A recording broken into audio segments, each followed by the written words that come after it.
Before this story begins, let me ask you something.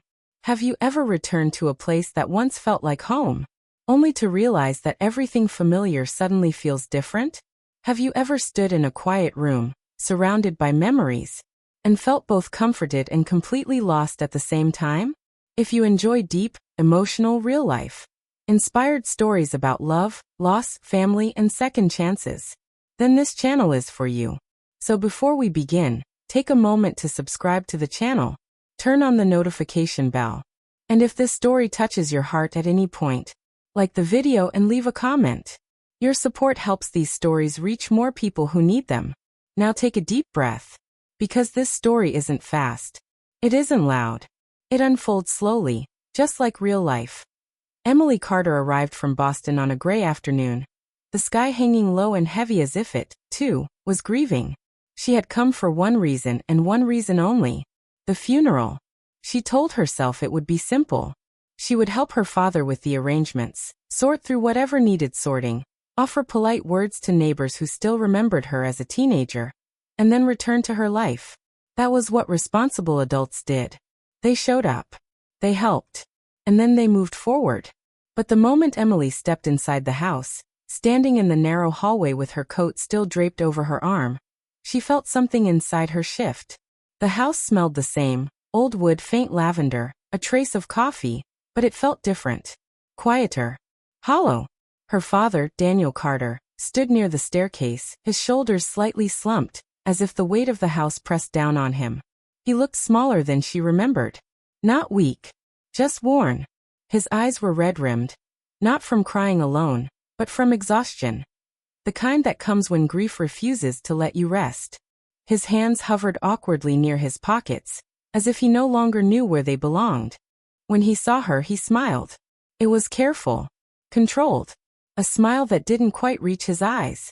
"You're home," he said softly. "Not you're here. Not you made it. Home." Emily nodded, unable to trust her voice, and stepped forward. They hugged. The hug lingered longer than either of them expected. Neither spoke. They didn't need to. The days following the funeral blurred together. People filled the house with casseroles, pies, and quiet condolences. They spoke about her mother in gentle tones. About her kindness. Her warm laugh. The quiet strength she carried without ever asking for recognition. Emily smiled. She thanked them. She nodded at the right moments. But every word felt distant, like it passed through glass before reaching her. At night, she lay awake in her childhood bedroom, staring at the ceiling she had once decorated with posters and dreams. The house creaked and settled around her, and she wondered how a place could feel so full of memories, and so unbearably empty at the same time. On the third evening, Daniel asked Emily to sit with him in the kitchen. Rain tapped softly against the windows, steady and patient. The overhead light was too bright, but neither of them reached to dim it. A box of old letters sat on the table between them. Daniel cleared his throat. "I've been meaning to ask you something." Emily felt her chest tighten. She waited. "I don't want to be here alone," he said quietly. "Not yet." The words were simple, but they carried weight. He wasn't asking for money. He wasn't asking for help fixing the house. He was asking her to stay, to share the silence, to sit beside him when grief arrived without warning. Emily didn't answer right away. She couldn't. Boston still existed. Her job. Her apartment. The life she had built carefully, piece by piece. "I just need time," Daniel added quickly. "Not forever." Emily ran errands, organized drawers, sorted mail that had piled up for weeks. She folded her mother's clothes, pausing often to smooth the fabric, as if the touch alone could preserve something that was already gone. Each task was simple, and yet each carried weight. Daniel hesitated every time he reached for his wife's favorite mug, paused at the back porch that still smelled faintly of fresh paint, stopped himself from calling out her name when something amusing crossed his mind. Emily learned that grief did not arrive loudly. It lived in pauses, in the spaces between words. And every time it appeared, she stayed. One afternoon, Emily climbed into the attic. Dust floated through the sunlight streaming from the small window, turning the air golden and still. She opened boxes carefully. Old holiday decorations. photo albums, keepsakes wrapped in yellowing paper. Then she found the letters. They were tied together with a thin ribbon, edges soft from time. Letters her mother had written to her father before they were married. Emily sat on the attic floor and began to read. The words were warm, honest, full of hope. She carried the box downstairs. Daniel looked up and froze when he saw it. She placed it gently between them. For a moment they didn't speak. They simply held the past together. And in that quiet, Emily felt the bond of family grow stronger than loneliness. Michael became a steady presence in Emily's days. A text in the morning, a call in the afternoon, walks through town that felt easy and unforced.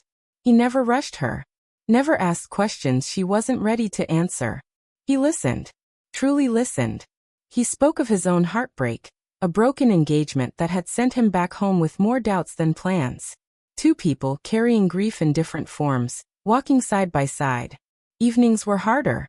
Daniel would sit in the living room under the soft glow of the lamp, lines etched deep into his face. One night he spoke more openly than ever. "I didn't want to lose you too." Emily felt the truth settle heavy in her chest. His request had never been about obligation. It had been about love. Emily noticed the little things. How she smiled when Michael's name appeared on her phone. How she looked forward to his voice. How warmth crept in where grief had settled. Days turned into weeks. The back porch was finally finished. Emily and Daniel sat there one evening, drinking tea, watching the sun dip behind the hills. Peaceful, but not permanent. Boston still waited. Responsibilities called. And Emily knew she couldn't ignore them forever. One rainy afternoon, Emily sat on the porch steps, watching droplets race down the railing.